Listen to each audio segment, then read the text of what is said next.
tal forma que o Reynolds 1 é muito maior do que o Reynolds 0.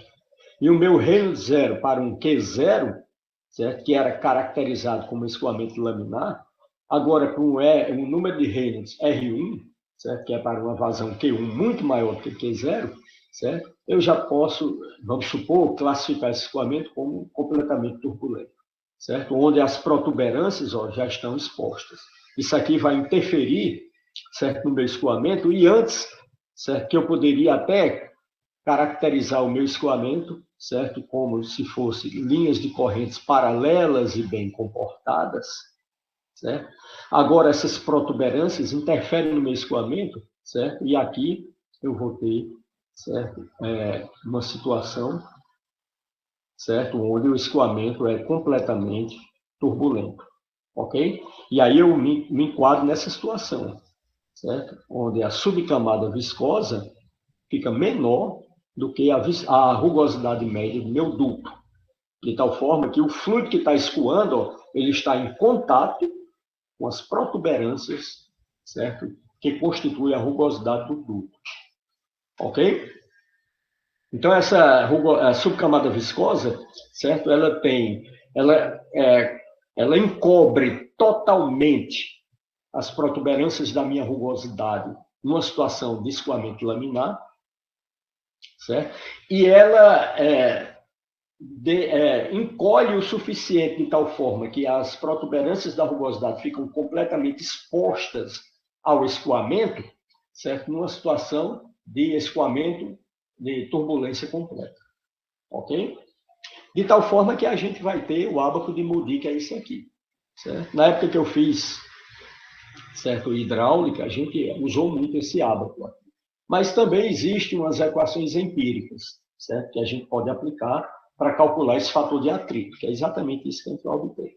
Então, se você observar, isso aqui é um ábaco, certo? Todo com a abscissa e as ordenadas todas adimensionais, certo? Com parâmetros adimensionais. Nessa ordenada esquerda, a gente vai ter o fator de atrito F, que é exatamente isso aqui, ó. ΔP sobre ρ V2 sobre 2L sobre D. Certo? Então, esse fator de atrito F está nessa ordenada direita. Ok? Na ordenada esquerda, eu vou ter a rugosidade relativa epsilon sobre D. Ok? Então, epsilon sobre D está aqui. Certo? E na abscissa, eu vou ter o número de Reynolds, em suas diferentes faixas. Aqui é para o escoamento específico do que a gente está analisando aí, viu, pessoal? Dutos rugosos de seção transversal circular, onde está escoando um fluido incompressível, real. Ok? Então, aí é específico para esse caso. Certo? Então, eu vou ter, certo, um ábaco de Moody. Certo, pessoal? Então, esse é o ábaco de Moody. Se você observar, certo? Para dutos de seção transversal circular, como a gente já estudou antes, certo? Eu posso classificar o escoamento como laminar quando o meu número de Reynolds for menor do que 2000, né? Lembra? Está aqui, ó. Certo? Escoamento laminar, certo? O limite está nesse pontilhadinho aqui, ó. Certo? Que é valores menores do que 2000. Esse aqui é o escoamento laminar. O que é que acontece no escoamento laminar? A subcamada viscosa está aderida à superfície do duto, encobrindo completamente as protuberâncias da rugosidade. Isso significa o quê? Significa que nessa situação específica, certo? Todo e qualquer duto, independente da sua rugosidade, se comportam da mesma forma. Por isso que no escoamento laminar, no diagrama de Moody, ele é representado por uma única reta. Aqui. Certo? Escoamento laminar, uma única reta. Ok? Certo? Aqui é o Reynolds crítico, né? Certo? Onde a partir dele eu vou entrar na zona crítica. A zona crítica é aquele Reynolds onde eu não posso tomar decisão alguma, né? Que é aquilo que a gente considera como nem grande nem pequeno. para dutos de seção transversal é essa zona crítica aqui, ó, que no ábaco de Modi ele rachurou, certo? Ele está rachurado aqui. E essa zona crítica está em que faixa? Ó? Número de Reynolds que vai de 2.000, ó, até 4.000. Certo? Então, de 2.000 a 4.000 é aquela zona onde eu estou com um número de Reynolds que eu vou considerá-lo nem grande nem pequeno. Certo? Pequeno é quando ele está menor do que 2.000, que eu já sei que é laminar. A subcamada viscosa encobre toda a rugosidade, e independente da rugosidade do tubo, o escoamento se comporta da mesma forma. De tal forma que eu não vou ter uma curva específica para cada duto, dependendo da rugosidade, porque elas estão encobertas, protegidas pela subcamada viscosa, certo? Então, todo e qualquer escoamento recai sobre uma única curva, que é essa reta, e está aí no escoamento laminar, para Reynolds menor do que 2.000. Entre 2.000 e 4.000, eu estou com Reynolds nem grande nem pequeno, que é uma inconclusiva. Então, esse rachurado aqui, ó, essa região rachurada aqui no ábaco de Modi, experimentalmente, ele já observou, certo? Que é uma região onde ele considera inconclusiva. Agora, quando o Reynolds sai dessa região inconclusiva, ou seja, valores maiores do que 4.000, aí eu estou em duas faixas. Uma zona de transição rugosa, certo? E uma zona de turbulência completa, certo? O que vai definir essa transição rugosa, essa turbulência completa, certo? É essa linha tracejada, certo? Que ele definiu de forma experimental. Se você observar, essa linha tracejada, ela está mostrando, certo? Que para cada curva dessa, a partir da linha tracejada em diante, eu vou ter uma reta horizontal. Ó, reta horizontal, a partir da tracejada em diante, ó, reta horizontal. Reta horizontal, ó, aqui, essa outra curva, reta horizontal, essa outra curva, ó, reta horizontal. Né? Isso significa o quê, pessoal? Vamos já ver. Se você observar, para Reynolds maiores do que 4.000, até chegar na linha pontilhada, essa curva aqui, ela não é horizontal, ela tem uma certa inclinação, ponto a ponto. Certo? Isso aqui é uma curva. Aqui, do pontilhado em diante, é uma reta horizontal. Certo? De Reynolds maior do que 4.000 até chegar no pontilhado, para cada retinha dessa aqui, ó, certo? Vai ser uma curva. Certo? Então, se você observar, ó, de Reynolds maior do que 4.000 até chegar no pontilhado, certo? O fator de atrito vai depender de Reynolds e vai depender da rugosidade. Ok? Que é exatamente na zona de transição rugosa. Vamos ver aqui, ó, as curvas, as equações. Então, deixa eu só voltar aqui. Ó. A gente viu que o fator de atrito é função da rugosidade relativa de Reynolds, no geral. Mas quando você observar, certo, na prática, certo, você vai ver que vai existir situações em que o fator de atrito vai ser função apenas de Reynolds. Vai ter uma situação onde o fator de atrito vai ser função de Reynolds e de Epsilon sobre B. E vai ter uma situação onde o fator de atrito vai ser função só de Epsilon sobre B. É exatamente isso que eu vou mostrar para vocês aqui. Certo? Então, observe aqui, ó. Para escoamento laminar, o Reynolds é menor do que 2.000. A gente já viu. Certo? E todos os tubos, para todos os escoamentos, quando o Reynolds for menor do que 2.000, certo? O fator de atrito, certo, vai se ajustar a uma única reta. De tal forma que eu vou ter aqui fator de atrito como função apenas do número de Reynolds. Ok? Então, para eu obter o fator de atrito, em uma situação de escoamento laminar, onde a camada rugosa, certo, está protegendo as protuberâncias da rugosidade do tubo, certo? Basta eu saber qual é o número de Reynolds, entrar nesse ábaco e obter o fator de atrito. né? Vamos ver outra aqui. Para escoamento na transição rugosa, é esse escoamento que acontece com Reynolds for maior do que 4.000, certo? E, dependendo da rugosidade relativa do tubo, certo? Valores que estão limitados aqui pelo pontilhado que ele obteve aí na prática, certo?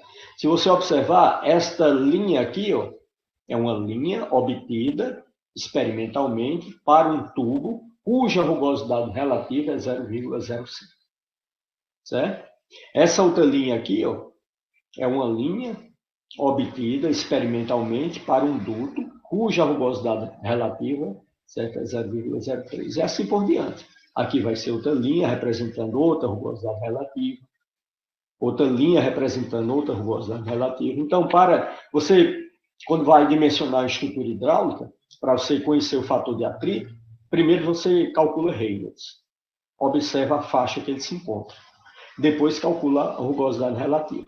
Se o seu Reynolds for menor do que 2.000, não precisa nem saber qual é a rugosidade relativa, porque basta você entrar com o valor de Reynolds aqui, ó, e obter o fator de atrito, que ele vai depender apenas de Reynolds, porque as protuberâncias estão protegidas pela subcamada rugosa, certo?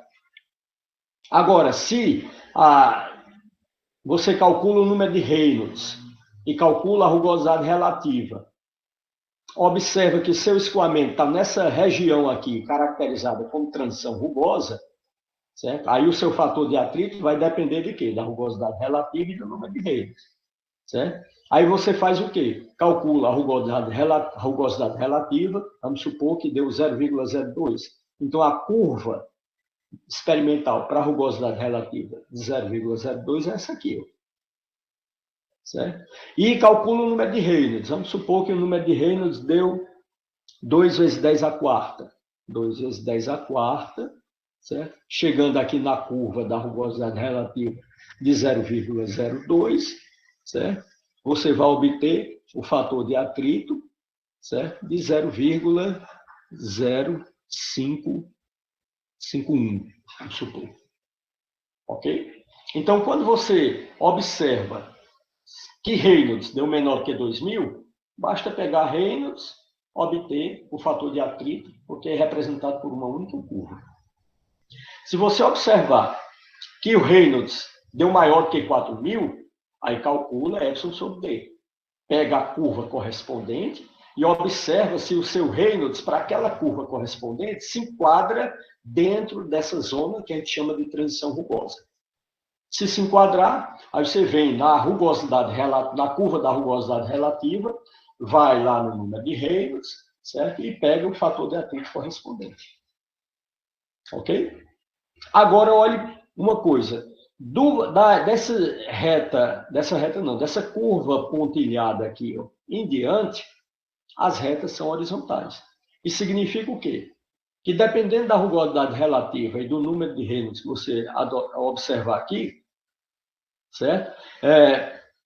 Qualquer Reynolds, certo? Maior do que um valor que represente, certo? Qualquer ponto sobre a curva que esteja além da linha pontilhada, certo? O fator de atrito vai depender somente de quem? De Epsilon sobre B, que é exatamente essa situação, certo? E aí você vai precisar de Epsilon sobre D, vai precisar do número de Reynolds para você identificar a região que você se encontra, certo? Nessa situação, se é na região de transição rugosa ou na região de turbulência completa. Se for na transição rugosa, você pega a curva correspondente ao Epsilon sobre D, pega Reynolds para obter o fator de atrito. Se for uma região que esteja dentro dessa turbulência completa, basta pegar a rugosidade relativa e chegar aqui e obter o fator de atrito. Ela vai independer do número de Reynolds, que ela cai sobre uma curva horizontal, certo? Então, você tem que observar se o seu ponto, em que região ele vai cair. Se você não for laminar. Se for laminar, é uma única reta. Vai ser função só de Reynolds.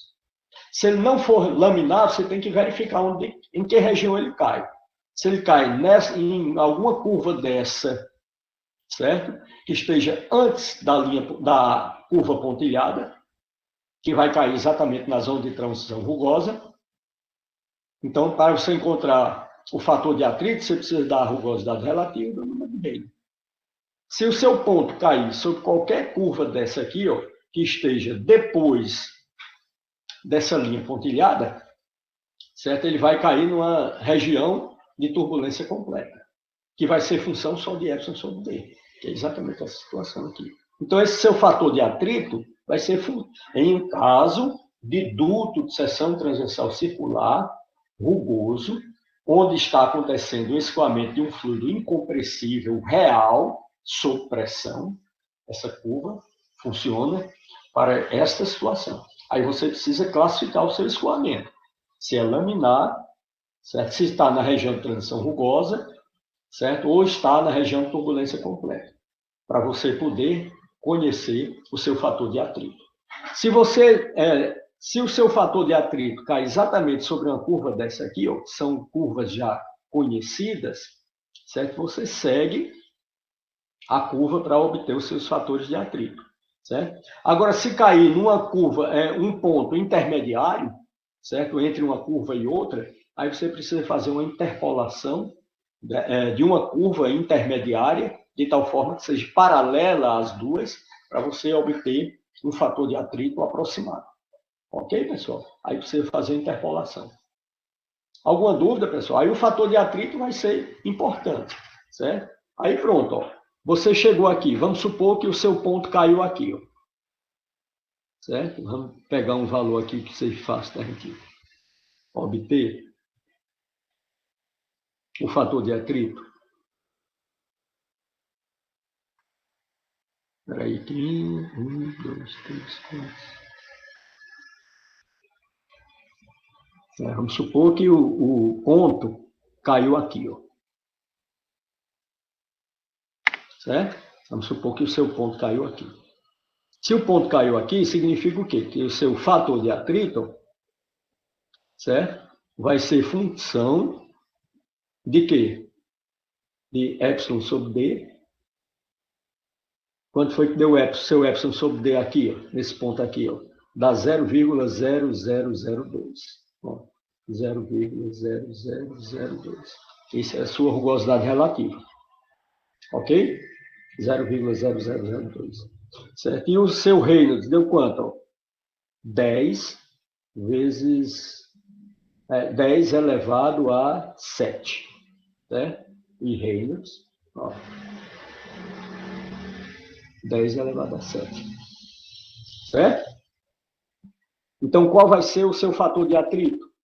Seu fator de atrito vai ser exatamente esse fator de atrito aqui, ó. Certo? 0,014. Certo? Então, fator de atrito, 0,014. Aí, semelhante ao que a gente resolveu na esfera, certo? A gente obtém aqui, ó, o fator de atrito, que é 0,014, vai ser igual a ΔP sobre ρ, V2 sobre 2, L sobre D. O ρ é o quê? A massa específica do fluido. Se for água, o ρ, dependendo da temperatura, vamos supor 1.000 kg por metro cúbico. A velocidade é a velocidade média de escoamento no duto, que é a vazão dividida pela área. É conhecido também. O L é o comprimento do duto entre os dois pontos que você está medindo a pressão. É conhecido. E o D é o diâmetro do duto. É conhecido. Restou apenas o quê, pessoal? O ΔP. Então, daí você obtém a variação de pressão entre os dois pontos. Ok? Certo, pessoal? É relativamente fácil. Aí vamos supor aqui que o seu Reynolds deu 2.000. O Reynolds deu 2.000. Então, se o Reynolds deu 2.000, então seu fator de atrito vai ser função apenas de Reynolds.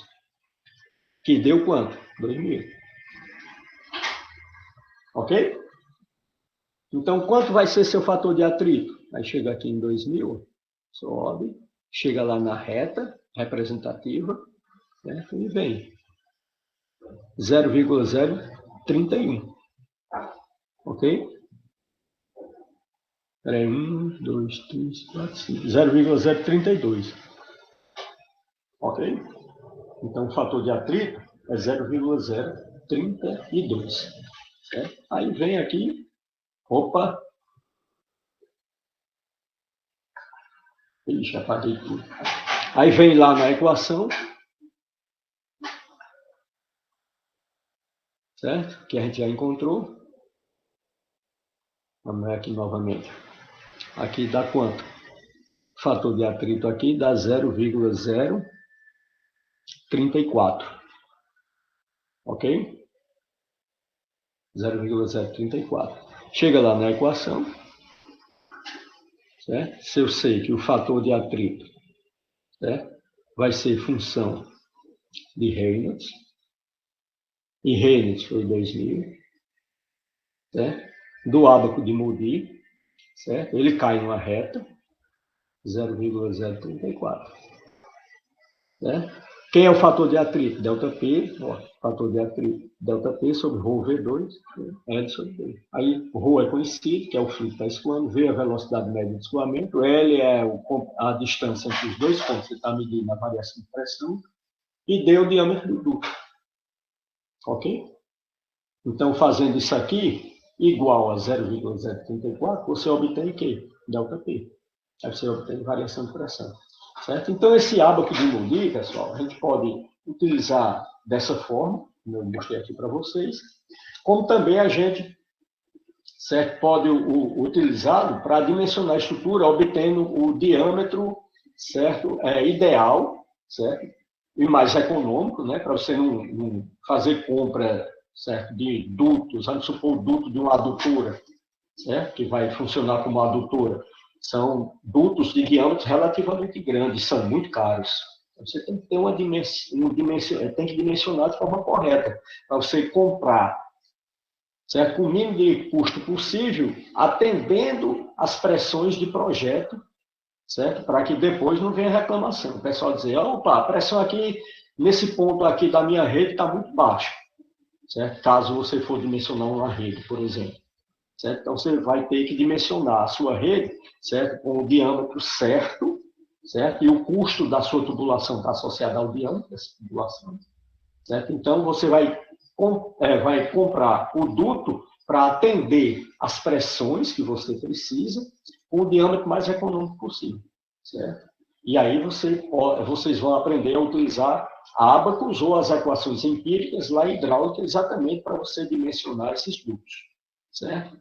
E uma série de outros dimensionamentos, certo? Portanto, que esteja tratando em dutos de seção transversal circular, certo? Rugoso, que estejam conduzindo água sob pressão.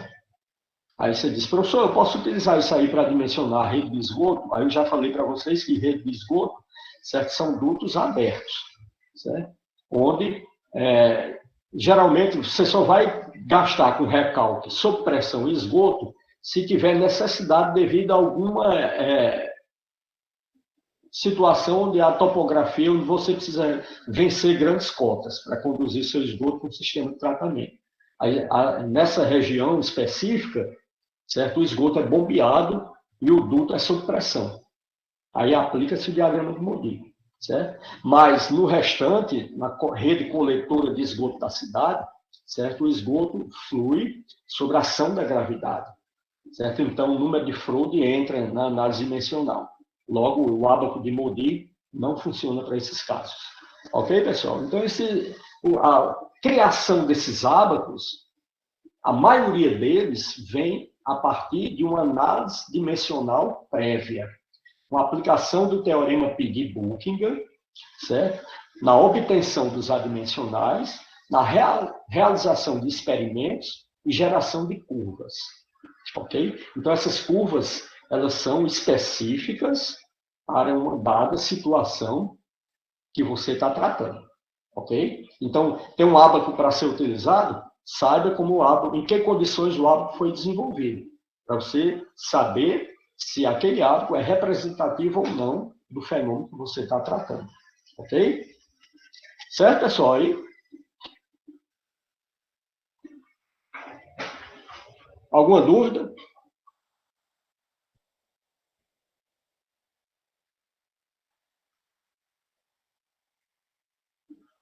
Tudo certo, pessoal?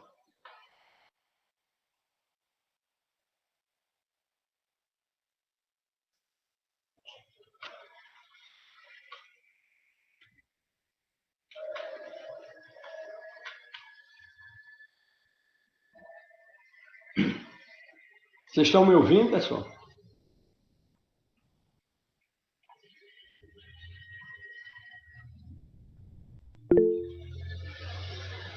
Pronto.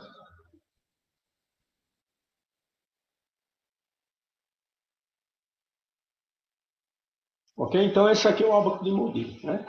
Assim, só uma observação aqui, pessoal. Se vocês observarem, certo? Esta reta aqui é representativa de escoamento laminar, certo? Onde as protuberâncias estão todas encobertas, certo? Pela camada que está aderida, né? Do fluido, ok? Se você observar, cada curva dessa é uma curva representativa de um duto com a dada rugosidade relativa, ok? E vocês podem observar também que a proporção que essa rugosidade relativa cai, certo? As curvas tendem a se juntar em uma única curva que é representativa de tubo liso, que é essa última curva aqui. Certo? Então, essa última curva aqui é uma curva representativa de tubo liso. Certo? Então, quando você compra um duto, certo? O fabricante vai fornecer a rugosidade média do duto. Se você tem o diâmetro do duto, você pega essa rugosidade média do duto, divide pelo diâmetro, tem a rugosidade relativa, já sabe que curva você vai trabalhar aí, certo? Ou se há necessidade ou não de fazer uma interpolação de curva, para você ter uma curva intermediária, ok? Se o duto que você comprou é PVC e novo, certo? Você pode classificá-lo aí como, certo? Um tubo liso. Então, você já pode trabalhar na última curva, certo? Que é representativa de tubo liso. Ok? E o seu duto tendo rugosidade, certo? Dependendo da vazão que você está trabalhando, se cair num Reynolds, caracterizado como escoamento laminar, aí vai ser aquela reta representativa aqui para escoamento laminar. Certo? Então, isso aqui, pessoal, é um ábaco, que eu tenho muita confiança nesse ábaco, a gente usou muito, inclusive para fazer iteração, porque tem uma situação onde você tem duas incógnitas, onde você precisa fazer uma série de iterações. Aí você faz várias interações para convergir para um resultado. E a gente usou muito esse ábaco aí no dimensionamento lá em hidráulica. Ok? E outra coisa, o ábaco de Moody, ele fez com todo o controle, inclusive evitando interferências externas, porque eu já falei para vocês que na análise, certo, de escoamento laminal turbulento, observando o traçador, você vai observar que quando o escoamento é laminar, o traçador é uma linha reta perfeita, certo? Então, para você manter essa estrutura e chegar próximo de um Reynolds, certo, que está entrando na zona crítica, e imediatamente antes, você ainda observar o escoamento laminar, você tem que eliminar toda a interferência de vibração externa. Certo? Então, o experimento de Moody foi um experimento que gerou esse ábaco aqui, foi um experimento muito bem controlado, certo? Onde ele evitou interferências de vibrações externas e fez tudo, certo? Bem monitorado, utilizando um traçador com a mesma densidade da água, certo? Então, ele foi observando o comportamento das retas, medindo Reynolds e fazendo os experimentos e obtendo, certo? Diferentes fatores de atrito, ok? Para diferentes tubos, diferentes rugosidades. Então, aqui, pessoal, você pode ver ó, que nessa situação o fator de atrito é Epsilon sobre D e Reynolds, vai depender desses dois adimensionais aqui. Então, como é que você vai trabalhar, certo? Com esses dois adimensionais? O Reynolds, para obter diferentes tipos de Reynolds, basta eu mudar a vazão de escoamento no duto. Que eu mudando a vazão de escoamento do duto, eu tenho a seção transversal, eu mudo também a velocidade. A vazão está associada à velocidade média de escoamento, certo? Então, se eu mudar a vazão, eu mudo o Reynolds. Agora, para eu mudar Epsilon sobre D, eu tenho que ter o quê? Eu tenho que ter dutos de diferentes rugosidades ou dutos de mesma rugosidade e diferentes diâmetros, ou vice-versa. Mas, portanto, que eu tenha, no caso aí, 10 dutos, se eu for obter 10 pontos, certo? Para diferentes epsilon sobre D. Certo? Então, eu vou ter um duto que tem um epsilon sobre D. Nesse duto, eu faço 10 variações de medida de velocidade, certo? Para obter Reynolds, um dado Reynolds, para obter diferentes tipos, para diferentes Reynolds, né? Aí, esses diferentes Reynolds vão estar associados ao epsilon sobre D, então eu tenho 10 pontos para esse primeiro experimento. Certo? O segundo experimento, eu vou ter o quê? Eu vou para o outro duto, que possui um epsilon sobre D diferente. E nesse outro duto, eu vou fazer 10 variações de velocidade para obter 10 Reynolds diferentes. Ok? E assim sucessivamente. Certo? Aí no final eu vou plotar essas curvas, certo? Para obter, eu vou plotar os pontos para obter as curvas. E é exatamente isso. Quando ele plotou os pontos para diferentes rugosidades, certo? E diferentes velocidades, mas que estavam dentro do que ele classificou como escoamento laminar, todos os pontos, independente do duto que ele estava tomando, certo? Caíram sobre a mesma reta. Okay? Então é dessa forma que é feito o experimento. Certo? De tal forma que ele foi construindo o ábaco. E esse ábaco ainda hoje é bastante utilizado no dimensionamento, certo? De tubulações sob pressão. Certo, pessoal? Então,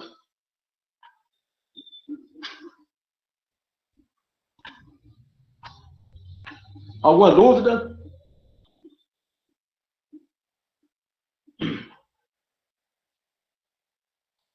Então, pessoal, eu vou postar aqui para vocês a frequência.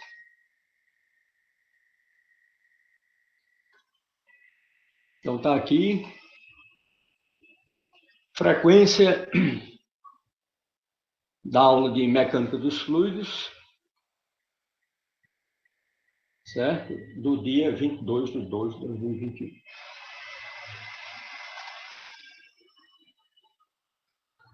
Certo, pessoal? Então, a gente finaliza aí o curso de mecânica dos fluidos. Espero que, dentro dessas condições limitantes que a gente se encontra aqui da pandemia, nessa situação específica, né? Tenha atingido aí os objetivos, certo? Necessários para você inicie, certo? As disciplinas de saneamento e de hidráulica, né? Entendendo direitinho aí, certo? Como é que funciona aí o escoamento dos fluidos, os parâmetros envolvidos e os adimensionais necessários para vocês trabalharem com eles nos dimensionamentos. Ok, pessoal? Então, foi um grande prazer trabalhar com vocês durante esse semestre, certo? A gente vai entrar no recesso, certo? Eu desejo a vocês um Feliz Natal, né? E uma mudança de ano aí maravilhosa, né? Com muitas festas. Agora, nesse recessozinho, certo? Estudem bastante aí para segunda avaliação, que eu não quero ninguém na avaliação final, viu, pessoal? Quero todo mundo livre aí, certo? Para a gente tocar a vida e, se Deus quiser, reiniciar o próximo semestre já presencial. Eu já não aguento mais essas aulas remotas. Ok, pessoal?